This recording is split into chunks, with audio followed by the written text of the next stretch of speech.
Imagine this. You're standing at the edge of a cliff, the wind rushing past you and below an endless abyss. It feels terrifying, doesn't it? What if you fall, but then out of nowhere, someone grabs your hand and pulls you back to safety? That moment of rescue, that divine intervention, is what Allah's plan feels like, protecting you when you least expected and guiding you towards something far better than you could imagine. But here's a question for you. Have you ever looked back on a moment in your life that seemed like a disaster, only to realize later it was a blessing in disguise? Pause for effect.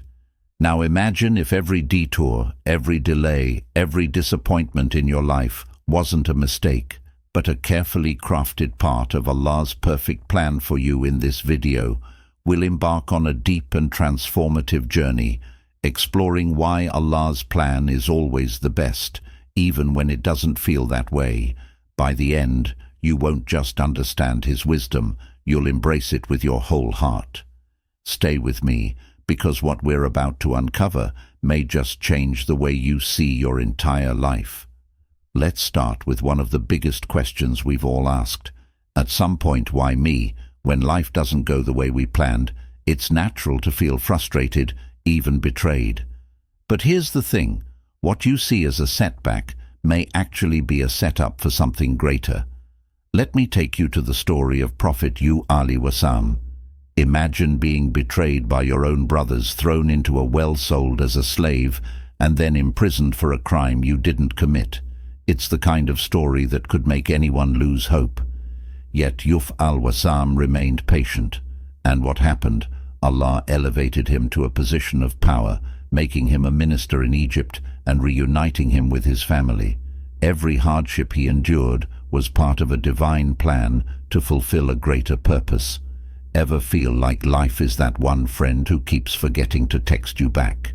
It feels unfair, right? But maybe it's just waiting for the perfect moment to surprise you. Allah says in the Quran, "But perhaps you hate a thing, and it is good for you. And perhaps you love a thing, and it is bad for you. And Allah knows, while you know not." Think about that for a moment. The wisdom of Allah is infinite, while our understanding is so limited. Imagine trying to explain quantum physics to a toddler. That's the difference between Allah's knowledge and ours. Let me ask you this. Do you ever feel exhausted trying to control every aspect of your life, trying to make everything go your way, only to end up disappointed? That's because control is an illusion. When we try to take charge of every detail, we're like someone steering a car stuck in autopilot, frustrated and exhausted, but ultimately powerless. Allah, however, sees the entire road ahead. He knows the twists, the turns, and even the detours that will lead us to the destination that's best for us. But what happens when we don't let go, when we resist Allah's plan? Anxiety, fear, and spiritual exhaustion take over. This isn't just a psychological issue, it's a spiritual one. It's like trying to bake a cake without following the recipe. You think you know better, but what you end up with is a sugary mess, not dessert.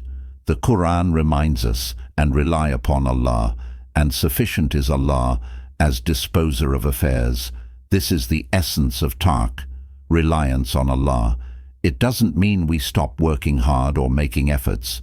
It means we do our best and leave the outcome to Him, trusting that He knows what's best.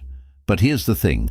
If surrendering to Allah's plan is so freeing, why do we resist it so much? Why do we hold on to our own limited understanding? In the next segment, we'll uncover the hidden barriers that keep us from fully trusting Allah and how to overcome them. Stay with me, because this next part might just hold the key to your peace and happiness.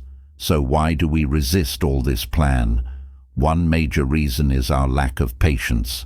Let's be honest. Patience is one of the hardest virtues to master. When things don't happen according to our timeline, we start questioning, doubting, and sometimes even blaming. Imagine a farmer planting seeds. He waters them every day, but nothing seems to happen. For weeks, frustrated, he might be tempted to dig them up to check on them. But what would that accomplish? He'd ruin the very seeds he planted. Instead, He needs to trust the process and wait for the harvest. Our lives are no different when you rush the process. You risk ruining what Allah is preparing for you. The Prophet Muhammad, peace be upon him, said, "Know that victory comes with patience, relief with affliction, and ease with hardship." Let's face it, Amazon's 2-day shipping has spoiled us. We've started expecting instant results for everything, even from Allah's grand plan. But trust me, divine blessings aren't delivered by drones. Patience isn't just about waiting. It's about trusting that Allah's timing is always perfect. Think of the countless prophets who demonstrated immense patience, like Prophet Job, who endured years of illness without ever losing faith.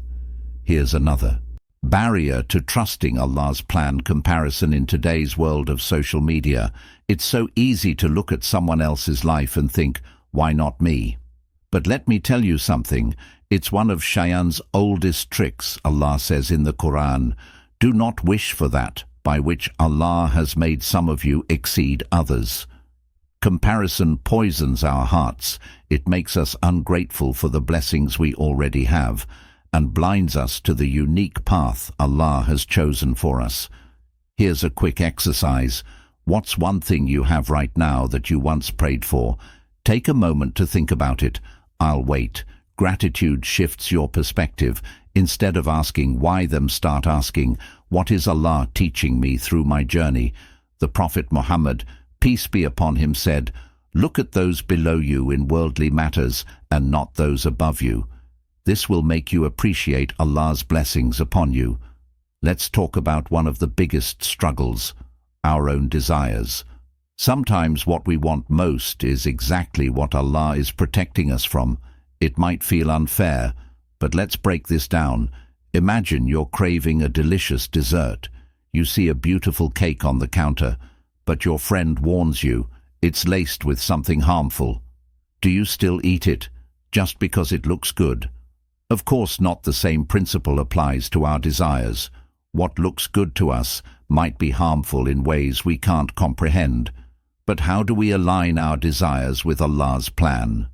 In the next chapter, we'll explore 3 transformative steps to purify your heart and reframe your goals. Purifying your heart and aligning your vision with Allah's plan is not just about letting go, it's about actively seeking His guidance. Here are 3 steps to get started. 1. Increase in dua. The Prophet Muhammad PBU said, "Dua is the essence of worship." When you make dua, you're not just asking Allah for something, you're building a relationship with Him. Think of dua as your spiritual hotline. And the best part, there's no call waiting or voicemail. 2. Reflect on the Quran. The Quran is full of stories and lessons that remind us of Allah's wisdom. Take Surah Yusuf, for example. Every twist and turn in his story shows us that Allah's plan is always better. 3. Practice gratitude. Gratitude transforms your mindset. When you focus on what you have instead of what you lack, you start to see Allah's blessings everywhere. But what about the challenges that feel unbearable, the ones that test your faith to its core? How do you hold on when the storms of life seem relentless? In the next segment, we'll uncover the hidden strength Allah has placed within you and how to unlock it. Let's talk about one of the most profound truths in Islam. True strength comes from surrendering to Allah. Now I know what you're thinking. How can surrendering make me stronger? It seems counterintuitive, right? But here's the reality. When you surrender to Allah's plan, you stop wasting energy fighting against what you can't control. Instead, you channel that energy into faith, prayer, and action. The Quran says so. Do not weaken and do not grieve, and you will be superior if you are true believers. Think about that for a moment. This verse isn't just a promise, it's an empowerment.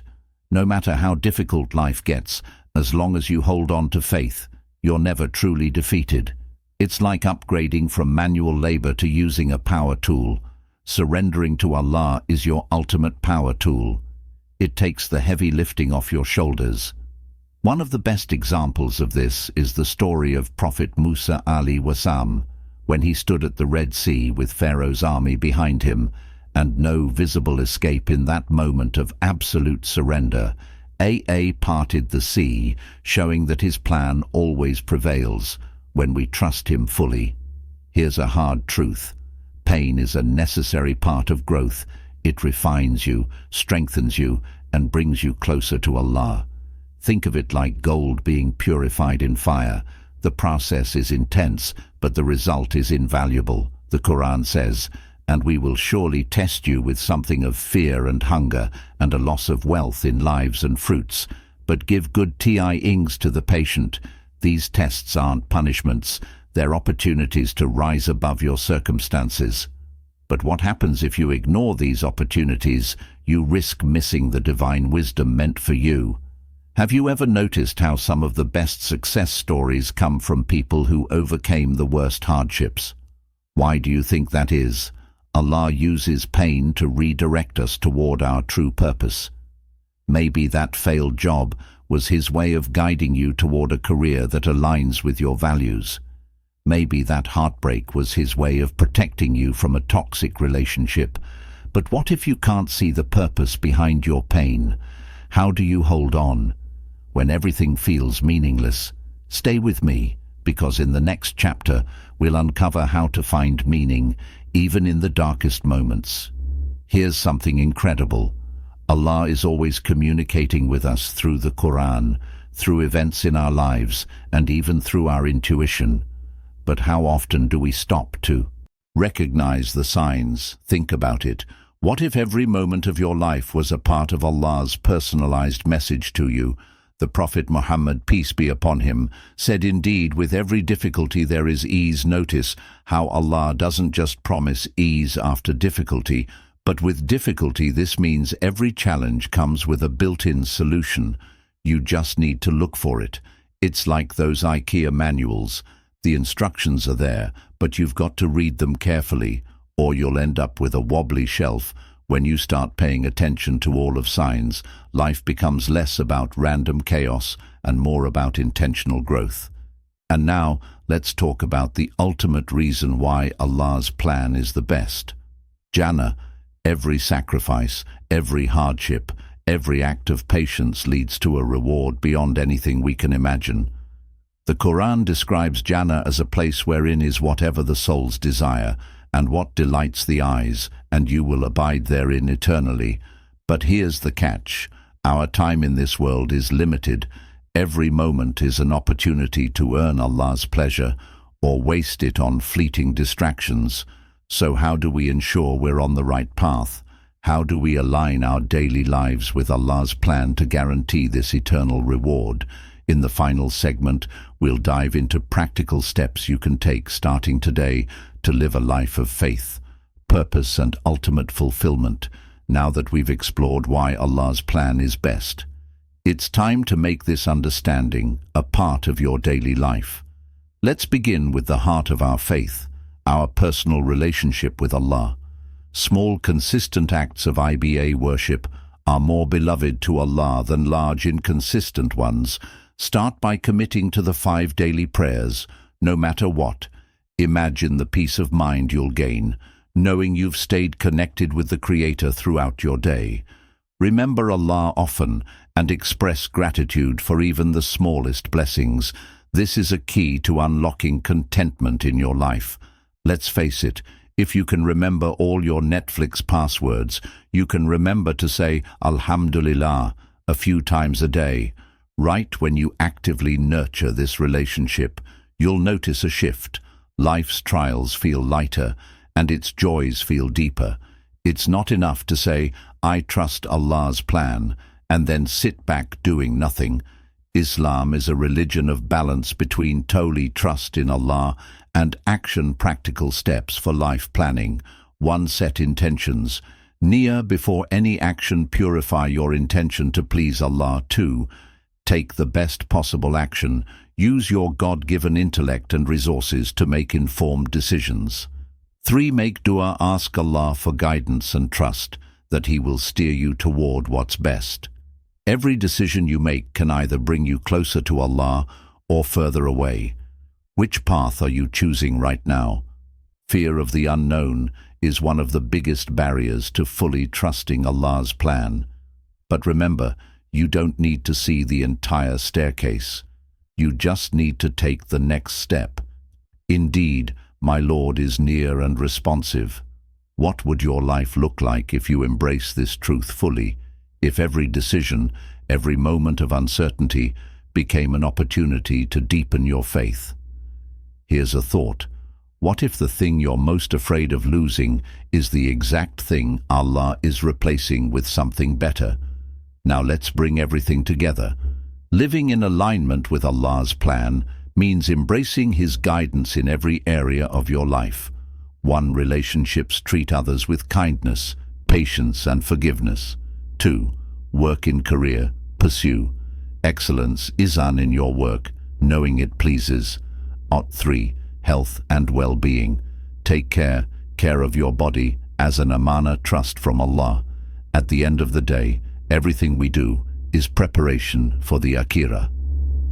Hereafter, this world is temporary, but our deeds are eternal. Daily reflection. Spend time each day asking yourself, am I living in a way that pleases Allah? Seek forgiveness. Often none of us are perfect, but Allah is Al-Far, the most forgiving. Think of it like backing up your phone. You don't want to lose precious data, and you definitely don't want to lose the chance for Jannah. And there it is, the full picture of why Allah's plan is always best for you. Trusting Him doesn't just change your life, it transforms your soul. But this is just the beginning. If you're ready to take your journey of faith even further, remember, Allah's plan isn't just good, it's perfect. Embrace it, live it, and prepare for the ultimate reward.